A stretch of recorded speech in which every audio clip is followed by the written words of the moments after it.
Hi, everyone. Welcome to another episode of Marketing Corner. Whoop, whoop, whoop. Yay! You get to do a whoop, whoop. Okay, whoop whoop. Whoop whoop. Yeah, It was the most Danish whoop, whoop ever. yeah, I was not super. Maybe we should introduce woo girls instead then. Woo! Woo! All right.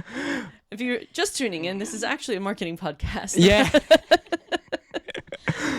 All right, what are we talking about today, and who is this wonderful person sitting in between us? We have a guest today. We do. Yes. And today we're gonna be talking about one of my favorite topics to talk about these days, or at least something, because also it's something I personally don't feel like I know enough about. Mm-hmm. Oh, so we brought an expert. We brought an expert. Yes. Kamma Luise. Yes. Head of marketing at UnitedFintech. And just for context, if you haven't figured it out by listening by now, Kamma and I used to work together. And I brought in Kamma, and she originally was a product marketeer. Been product marketeer for most of your career, I think, right? Or Yes, I'll- 2008. Yeah. Oh, 2018, sorry. I'll let you enjoy yourself. But she was probably, there's a reason I hired her. Let's put it that way. So we thought, let's bring her in and let's talk product marketing. And so today it's going to be a 2-episode kind of thing. And today the first one is going to be a little bit about what is product marketing? What's the state of What product is it? marketing? Yeah. So a lot of talking. Kamma, over to you. Can you give us a quick rundown who you are, what you're doing, how'd you get here? Thank you for inviting me, first of all. Yeah, of I'm course. really honored. Also because in the way that I'm operating is very much based on who it is that I work together with. Not what makes it a pleasure working in product marketing is really who it is that you get to work with. Yeah. I've worked within marketing since 2008. I've done various roles, everything from art direction, graphic design, website building, coding, to content management and creation. And then in 2018, I by accident, and I literally mean by accident, landed in product marketing. Okay. Realizing, wow, that's what I've been doing my entire career. This is actually product marketing. And so this is why you we didn't wanna even talk know, about this. it's kind of okay, that's funny.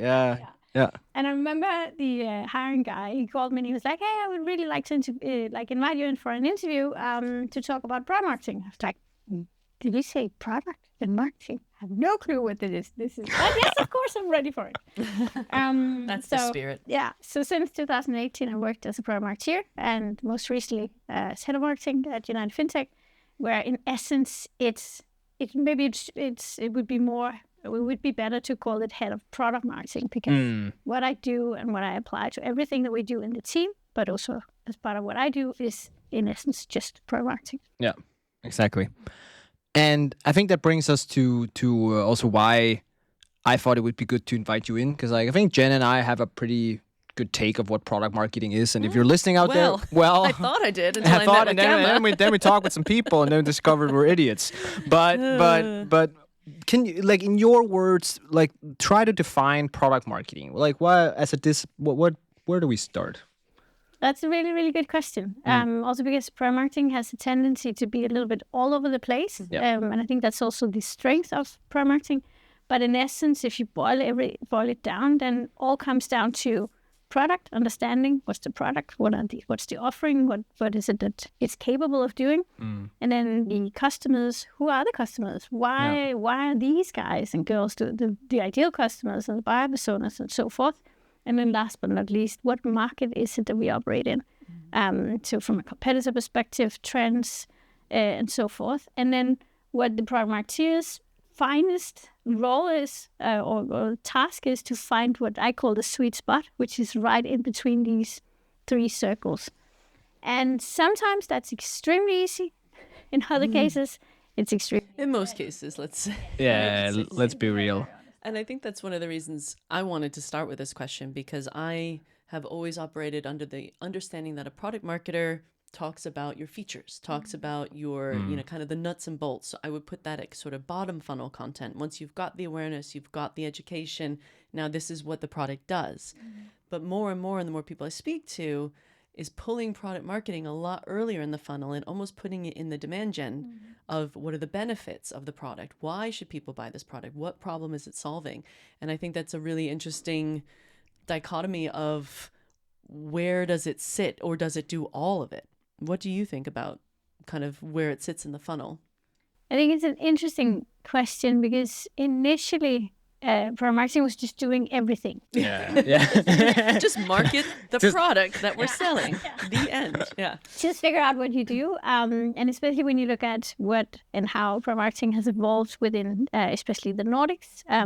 We're a little bit behind compared to, for example, the US, where it's been good title and something that people have been doing for quite some time. Right. Yeah. Classic though, right? I always feel like it's like it starts in the US and then it slowly transitions over here. That's a good point, right? Yeah. But recently, it started, like product marketing started to evolve to focus some product marketers. They are what is called a full stack product marketer. So they take care of everything from like the initial point of contact with a potential customer, and even down to when a customer is leaving.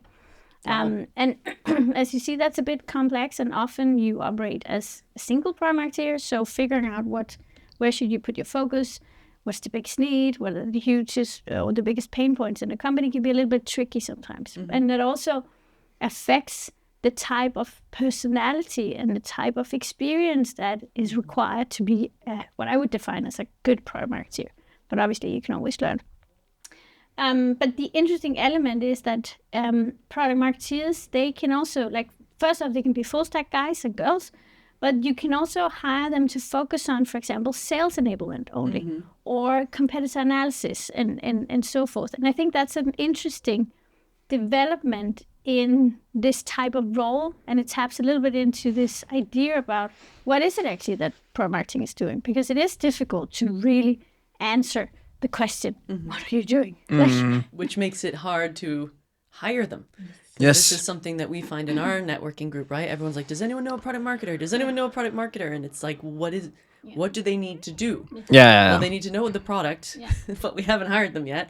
They need to be able to talk about our product. And as you said, there's many different things that this person can do. And it's up to the organization to decide what are they going to do before they go and recruit. But usually it's the other way around, right? They get the product marketer, or they take what I've also seen a lot, and we talked a little bit on off air, is because of that need to understand the product so well, sometimes it tends to be hired internally. I've seen, for example, where we had a content person who had been at the company for 4 years. She knows the product inside and out. So now she's product marketing.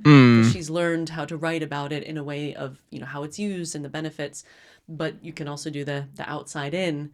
Yeah. So how do we find these people? What do you think is the challenges, maybe, or? Yeah. I think it's a good point in regards to how you find them. Because you fell into it. Yeah. Right? And so your background, as you were telling me, was more of a visuals and creative. Yeah. And you now are this product marketing whiz. So how did you get into But I think, like, if I can add something, like, just when I had to recruit you originally, right? Like, I had to do 2 rounds. Like, I did 1 round where I can't remember how many applicants, but maybe 200 or something. I didn't find a single one I liked, right? And then I did a 2nd round, and then I found you. And then I actually remember, and you also said that, I was like, that's the one. And I was like, to the leaders about UF, I was like, yeah, that's the one. And I was just after the call, yep, there we go. And how did I know? Yes, there's something about energy and vibe and all that stuff. But it was also, I think for me and how I understand, I think you put it really well about the circles. So you have the product, you have your customers, and then you have what was the last? No, I actually forgot. Market, thank you. Yeah. And bridging the gap between those, that's the role of product marketing. But what I found, but nobody could explain that to me. Like, I felt like nobody could really explain, because it all became like, what do you do in product marketing? Well, I do produce sales enablement or stuff, right? Or I help with this, but not understand like the bridge in between. And I think that was really important, at least for my understanding, and when I had to hire someone. So had to find someone who understood the role of it, like where it sits. But I think that's a really interesting take on also product marketing, and your question as well. What is it that you're looking for in a CV when you don't know enough about it? Yes. Is that content management? Is it creative? And as you and I were speaking about, my initial role was more from a visual point of view. And I had one manager that hired me, and she was like, I was so concerned that you weren't coming from a traditional content marketing role and then transitioning into product marketing, but you were actually coming from more art direction, visual kind of understanding. Yeah. And then half a year into the work with her, she was like, now I get it. You are tremendous at breaking these very, very complex things down to something extremely easy to understand from a visual point of view. And all of us, we need to have some sort of visual element that like underpins what it is we want to say. Absolutely, especially if it's a complex product, right? And I know when I work with product marketers, they're working with videographers, they're working with designers, they're making animations and things to show what the product does. So I can completely understand in hindsight, but I think if you just said to me, Jen, hire a product marketer, initially I would default to someone who can write content, accessible content. And I think that's the interesting part, because like, don't get me wrong, like a product marketeer, in my opinion, also needs to have some sort of copywriting content ability, right? Because like there's a lot of words in it, right? Like you're communicating a lot, right? Like just like you're a performance marketeer also needs to be able to write a little bit, right? But I think the interesting part for me is also product marketing. The way I see the difference between like a brand communication person is also that the product marketeer feeds that person.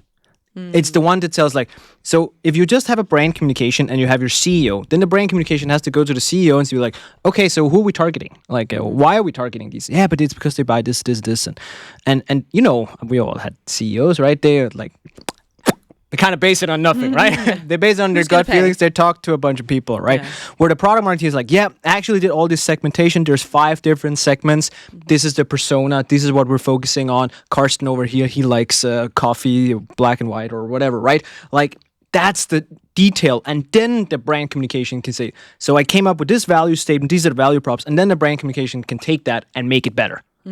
That's how I see it. Yeah, I totally agree. And I think that also taps into the entire idea about the funnel. Yeah. But I want to challenge the go for it. element of Challenge him. Yeah. He gets too cocky. You got to challenge him. Yeah, that's why, yeah. No, about the CEO, because I think that I once read an article about the first product marketing person in a company is the CEO. Because if a CEO... That's a really good point. Yeah. Because if the CEO doesn't understand the market they operate in, the type of competitors they want to be, the customers and the product that they want to develop, of course, there's this like element of the product could go in the wrong direction. Yeah. But if that person doesn't understand these 3 core elements of product marketing, then you'll never find what some would define as product market fit, or just a business that will be. I think you're 100% right. I feel like taking back everything I just said. Yeah. Go ahead. Cut it, Timmy. Cut it. Fine. I'll own it. I think one thing though that is very interesting. This leads me to my next question: is this person's doing everything? Right?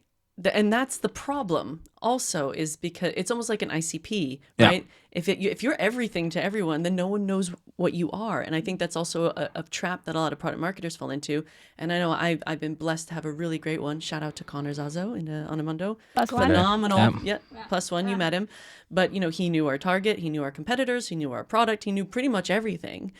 So why do you need other people, And as you said, the first product marketing person is the CEO. So this is someone who needs to know, essentially, without the admin side, of course, of running a company. But how does that person not get burnt out? And how do you focus them and integrate them with other parts of the team? And that leads me to the question ultimately is, where does this person sit? But I think we're talking, this person is a Swiss Army knife of doing absolutely everything. Yeah. But if they're doing everything, are they doing anything really, really well?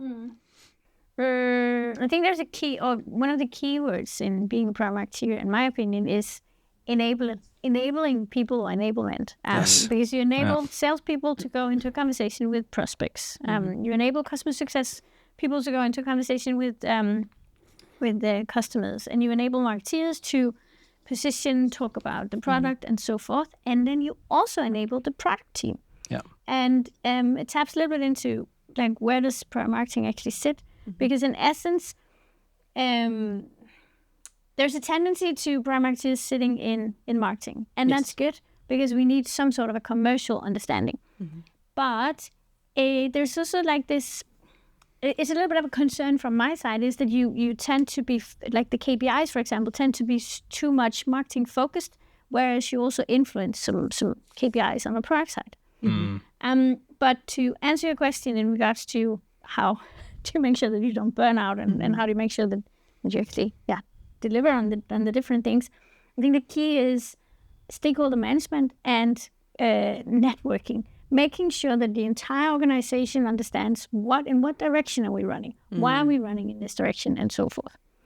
And I did a project for one company where I was hired, and when I'm thinking about what I did the first couple of months, it was just, I felt a little bit like I was just walking around trying to assess what's up and down, what does the product do, what are we doing in marketing, and Aren't we all? Yeah. Like, I feel like I'm still doing that Who 2.5 amongst years us- in. Who Yeah. amongst us is not doing that? Yeah.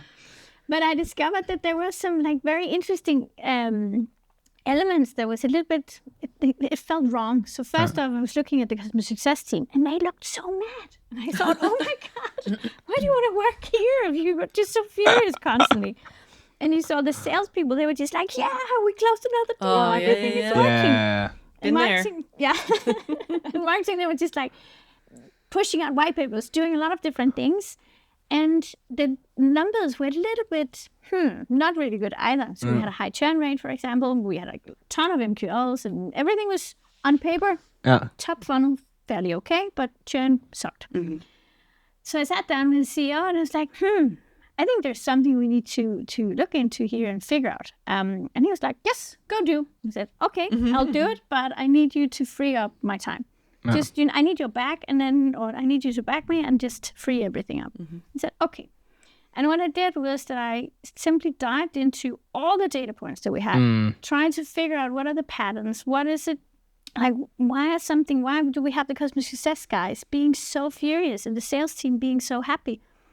And is there something like, what's really wrong here? And I discovered that in essence, what was wrong was that we thought that we were running in this direction. We were targeting these guys, and sales team brought them in, but the people that they brought in, they were not really looking for the solution that we had. So we had like this disconnect, right? Yes, exactly. Classic. And the sales guys, they were promising a lot of amazing things.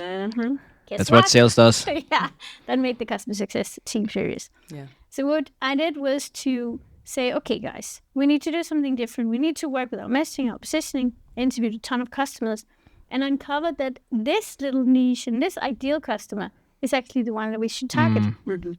But as with everything, when you have a good idea is sometimes a really, really good idea. Other times it's just like something you should just go like hide somewhere. A new idea. A good idea for later. Yeah. Later. Then we tried it out and we created ads, we created landing pages, we created whatever needed to push these guys through the funnel. We got a dedicated sales guy.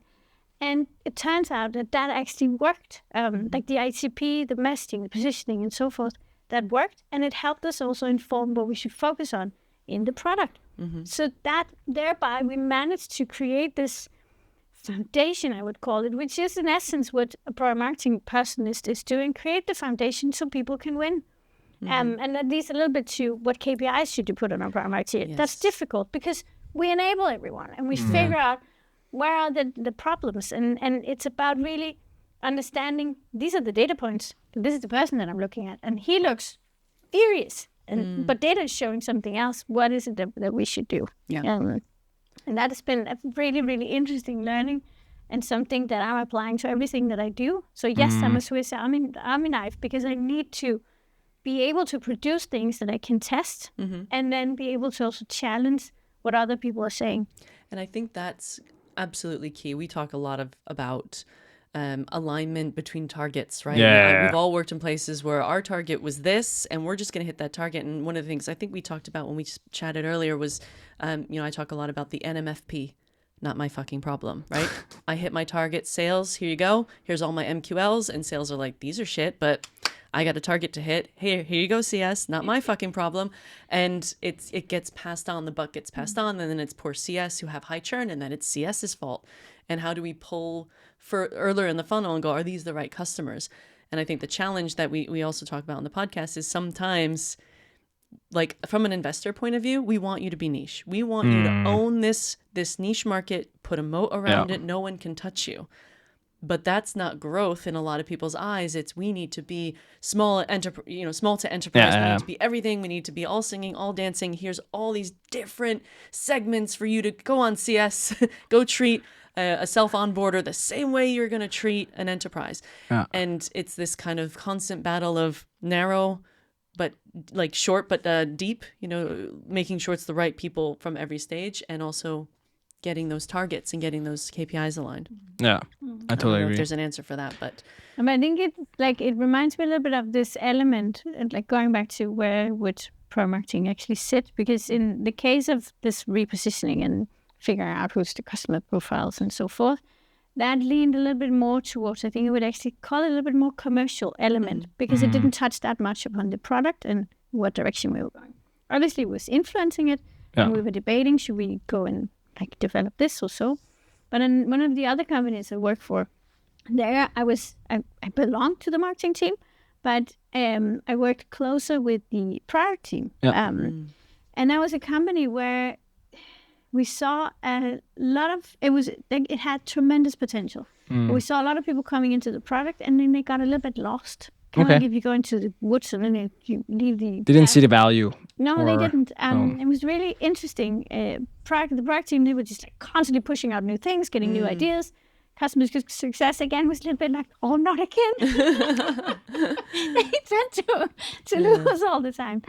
But there, I sat down with the head of product, which in essence was the CEO, and we spoke about what can we actually do to change this.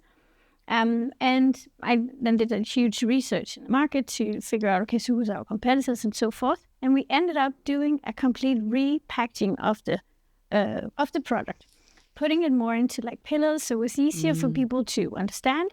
And it followed more this, I think we would call it the user journey, but in essence, it was also a buying journey, because you then like go deeper and deeper and be better and better and mature more and more. And tied to that was obviously also a repackaging or repricing project. So that was more like in the area of product. But in essence, what it all comes down to is you need to be really good at understanding and identifying what are the problems, how do we solve them, and what direction does the business want to go. And maybe with our last sort of 5 minutes, maybe, because there's a lot of points that we've talked about. Can we distill it down for like the 5 things that we need to have a product marketer succeed, to thrive? What kind of environment in terms of support, structure, focus areas? Like, what would you say are maybe 3, 5 things to create an environment for product marketing to thrive? First of the support. So the support from the organization, and not just the organization, but from product, head of sales, these types of people. Because when you're doing things, for example, if you want to help sales meet their targets, then if the head of sales is not a fan of whatever you do, you can't really. Been there. Yeah. Those happen once in a while. Yeah. Yep. So the support, but also access to knowledge. That's a huge and very, very important element. And then I think the third one would be time. And that taps a little bit back to the Swiss Army knife. Because when you are Swiss Army knife, you can easily just do content, because you need someone to do content as well. But that also takes away time from actually focusing on doing deep competitor analysis. Yes. And this is where, a little bit spoiling, but this is where AI, for example, becomes interesting. Because how can that actually scale the time that you would normally spend on competitor analysis or ICP development and so forth? Brilliant. I think that would be a little bit fluffy, I know, but in essence, it all comes down to what's the organization, what's the goal? Yeah. And I think maybe we should approach product marketing more as a strategic role that enables and helps people thrive, but do it from a business, like an entire organization point of view, rather than just saying product or marketing. It's actually just it's an enabling. Yeah. And I think the more we dive into stuff, and now my new role is more GTM. I'm a GTM advisor, not marketing. It's making sure all of these pieces come together and work together and have the support, the knowledge, and the time to actually be impactful. Yeah. Casper, do you have anything else? I don't I do, but I think we'll save it all for episode 2. Because I have a bunch of things I want to follow up here. But I think just one thing what is the if we just had to one fun part, it's like what is the misconception you see the most about product marketing? What's the people what do they get wrong about product marketing? There's a lot. Yeah. Where to start? We don't have a lot of time, but We have a couple of minutes. Let's get the hot takes. Yeah, Let's what get are the hot spicy. takes? What do people get wrong about marketing? Can you make this PowerPoint pretty? Yeah, yeah. Oh, the Yeah, that's marketers, true. whoa. True. Like, me you're in with this slide marketing. deck. Can you make this pretty? Yeah, exactly. How many emojis can I put in and it still be considered professional? We should post on social. Can you do, Can you just pass this out? Yeah. Yeah. I once read a very interesting study saying that 80% of the PowerPoints that the product marketers are developing are never used. That hurts. That hurts. Come on, sales. I think that's in general for PowerPoints, right? That's true. But that hurts. I think that's the That's a big Yeah, that's no, a big but one. I get that. I this is not the same thing, but I remember one time my product marketer got a message from a salesperson who was like, "How come we didn't have a battle card for this competitor?" And it was like it's mentioned once in 4 years their name had come up, and it was like I was so unprepared, and it was just like. You're not the oracle of all competitors. Like you go for the main ones, right? The ones that are really, really mentioned all the time. Yeah. But it was like, how did you not know? And I wasn't prepared. And yeah, I thought that, I don't know if that's a misconception, but it's just this idea of like, you need to know everything. Could you please know everything about everyone? Yes, I exactly. think that's actually a really, really good one. Does that come up for you? Yeah, it does. Like, why don't you, not specifically about the competitor, but why don't you know this? You can't know everything. Exactly. No. Actually, another one that I'm thinking of is also like someone that just trains people. And that's interesting. I was part of training the commercial teams every time they were onboarded, and even the product team as well. So they understood the key elements of the product and market and so forth. And at one point, it turned out, it twisted a little bit towards, well, you just train people. And I was like, no. We need to also keep an eye out for these competitors. We can't just... Well, I've seen some of the some of the remits of product marketing also was sales training and sales playbooks. And I always thought that was a little strange because yes, you're enabling, but surely there's a head of sales who should be teaching you how to sell. And then the product marketer would feed into USPs or whatever it is. But yeah, this line gets very blurry of where do you stop and where does sales or CS or whoever pick up. And I think that let's close this because then we can talk about the state of product marketing in 2025 in the next episode. Yeah. Because I feel like there's a lot of things changing, and I really want to dive into that. Yeah, absolutely.